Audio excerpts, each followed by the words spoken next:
going to look to throw. Oh, he's got a man wide open, complete. And he's taken down, but not before he gets this into enemy territory across the 40. He's a rookie, and you don't want to get hung up on the word potential. But when you see him make catches like that, you keep thinking to yourself, he's good now. He's got a chance to be great with plenty of work.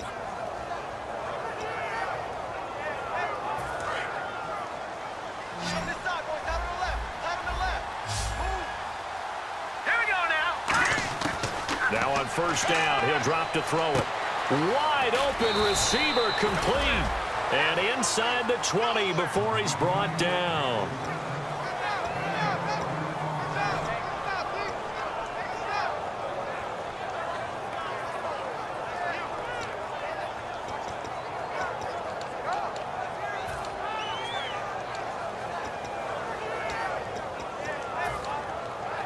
Offense comes to the line now, 1st and 10.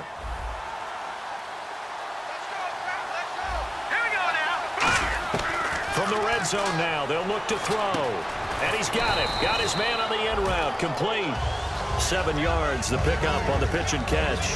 One thing I can say pretty safely, that route is not called if you don't have a guy who can throw the ball and put some mustard on it. Because if you're going to lollipop it in the middle of the field, bad things usually happen. It takes a strong-arm guy who can rifle it in there, and they were able to successfully complete that one. Completed pass play. Now let's see if they go back to the air or to the ground.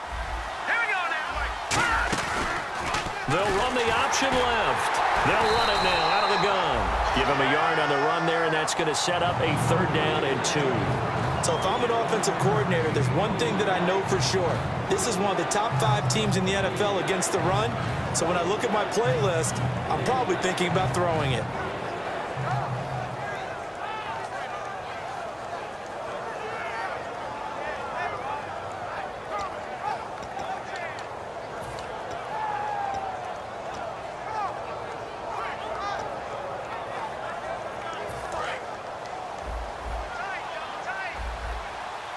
They'll come up now in the Wildcat package.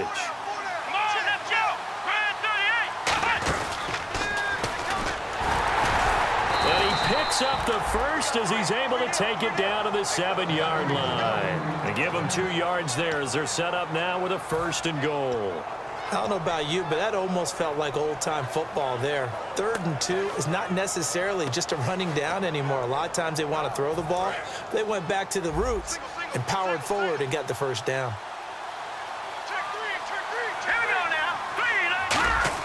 Now this time he'll look to throw. And he's going to be dropped. Back at the 15-yard line. A big loss there of about 7 yards on 1st and goal. So now it's 2nd down.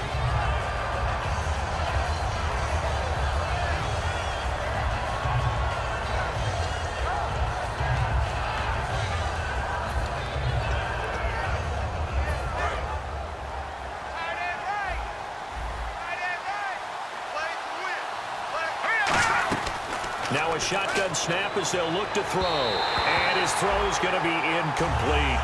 There's so much precision in an offense, especially when you're throwing the ball.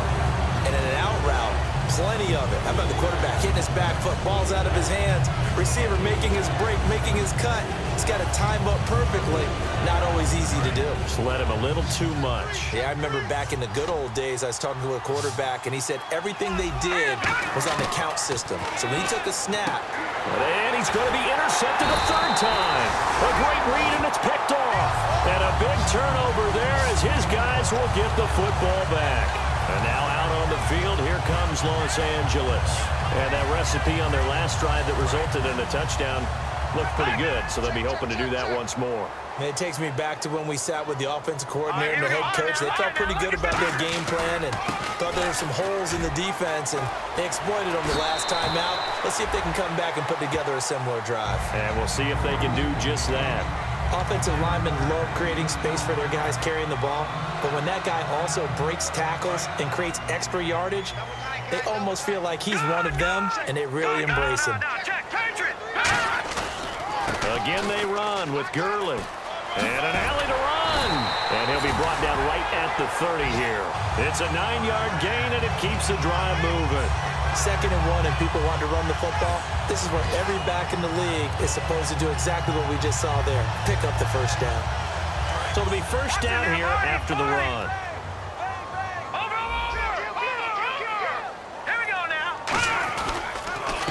Now a handoff here to his running back. And he'll get this one up to about the 39 here. 9 yards is the pickup there, and they'll have a 2nd and 1. You know how we get focused at end of the half and into the game situations about how much time's on the board and, you know, what you need to do? Sometimes you don't even have to worry about that. That's just smart football. You know, that kind of a lead, staying in bounds, it burns clock, even in a situation that we're not really focused on. Goff turns and gives to Gurley.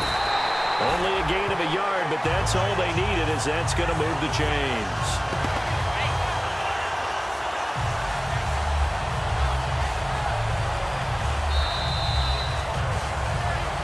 Back now in Los Angeles. A lot of happy faces in the crowd at this point as their guys have a big lead here to start quarter number 4.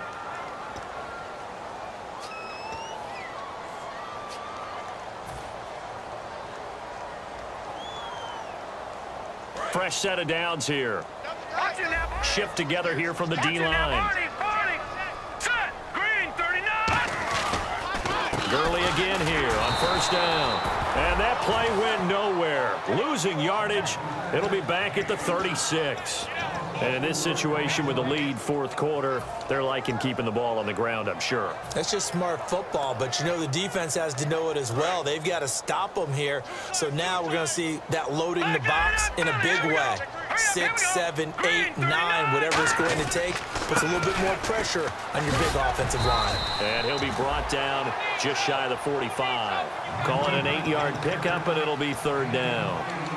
But you got to give kudos to your offensive line and the guy carrying the ball because they were in a 2nd and long situation. It seemed pretty dire, but they brought it back to 3rd and manageable with that run. It's third down, 6 yards to go for the offense. All right, here we go. Green, 39, Philly, here we go. Check 50. All right, now, look at 56. Look at From the gun on third down, Goff. And he can't come up with a pick. Nearly his 2nd of the game. Instead, 4th down. Oh, man, that was close. The opportunity to change momentum, big play, right in his hands, unable to come down with it. A sigh of relief, no doubt, on offense that fell harmlessly to the ground.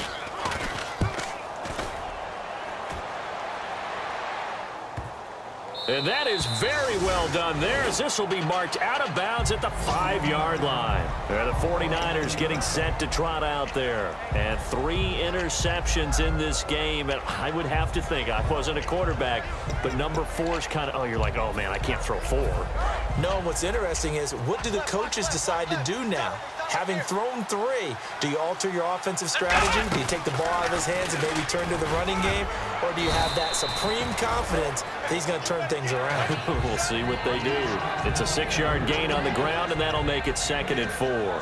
I think they're ahead of schedule now after that run. They might be bold with this 2nd down call after that type of a gain. So the offense readies for a 2nd and 4.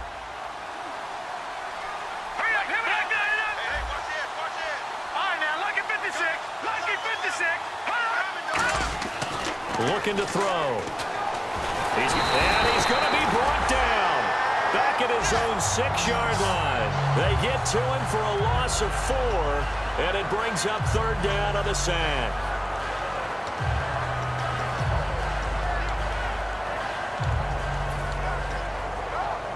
Second down, sack by the defense. What type of pressure will they bring here on third? We'll see. From the shotgun, he'll look to throw, eluding the pressure right, and avoids the contact by sliding. And they get 10 yards there and convert on third. We just saw a nice example of why teams often bring in baseball guys to teach quarterbacks how to slide in key situations. You want to protect your franchise guy. Make sure he doesn't get hurt. He did exactly that on that play. A perfect slide to avoid the big hit and pick up a first down. So the offense has it 1st and 10. All right, here we go. Green, 39. Green, 39. Out of of the gun. They'll look to throw. And he's taken down. Back at his own 7. They'll wind up losing 8 on the sack there, and it's second down. Boy, he came in off the edge so quickly there. Look out, because that's exactly what it was being shouted by the offensive lineman to his quarterback, because he had no chance to block him.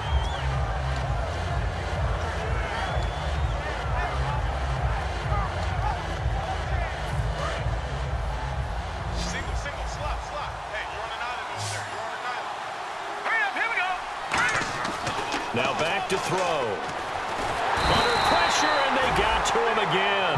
It'll go in the books as a 7-yard loss on the sack, and it's third down. Oh, boy, he got a favorable spot there. The guys on the sidelines were raising their hands over their head and clasping their hands to signal safety. But the official marked it just outside the end zone at the 1-yard line. The defensive line disperses a little bit here, maybe expecting a pass. Got to be careful here, backed up this deep on third down. Going right side here, and that's complete. An incredible play there. They do get big yardage, but they're still stopped a yard or two short, and it's fourth down.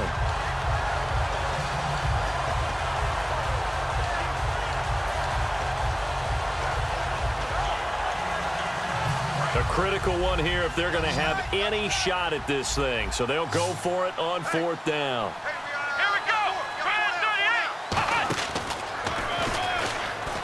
Room here to run. And he's brought down after a good gain.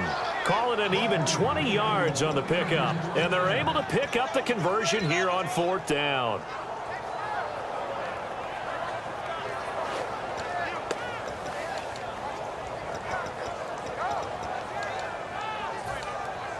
And the offense lining up 1st and 10.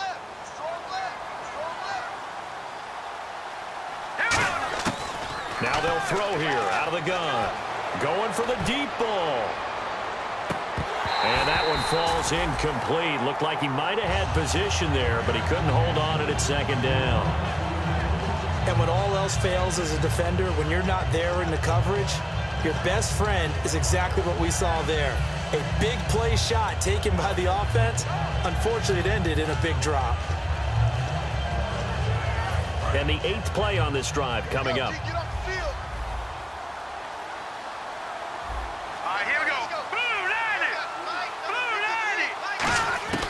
He'll try again with the arm here on second down. And his throw is incomplete. It's a tried-and-true formula, and I don't think it'll change for as long as we play football. If someone's trying to throw the ball and you can put pressure on them and make it tough, that's only going to help your defense. Yeah, he's since being hurried. He got rid of it before taking the hit, but incomplete. It's been a pretty long drive. This will be play number 9, and they need 10 yards out of it on third.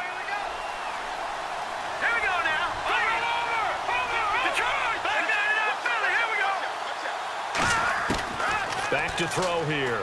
Try to lay one up deep. It's caught inside the 25. Touchdown, 49ers. Their dangerous wide receiver. His 4th touchdown on the year. And the 49ers make some inroads here on that deficit.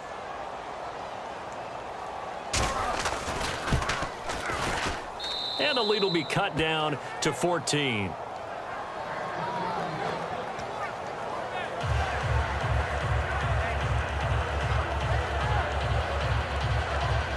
Two scores down, 3 timeouts left. Still a chance if they can somehow get this one back.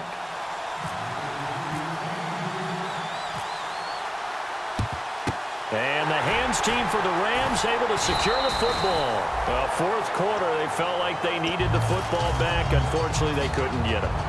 And I know we brought analytics into the game, and someone has said here that the data says that when a team's expecting an onside kick, 80% of the time, the team expecting it, they do actually recover the ball, which is what we saw here. I just wonder if that number is much more of a anecdotal type of a number. Kind of like when the coaches tell us, well, when you score on special teams, 93% of the time you win the game. I'm still waiting to see that number is empirical. Possible run anticipation here as the D-line sandwiches.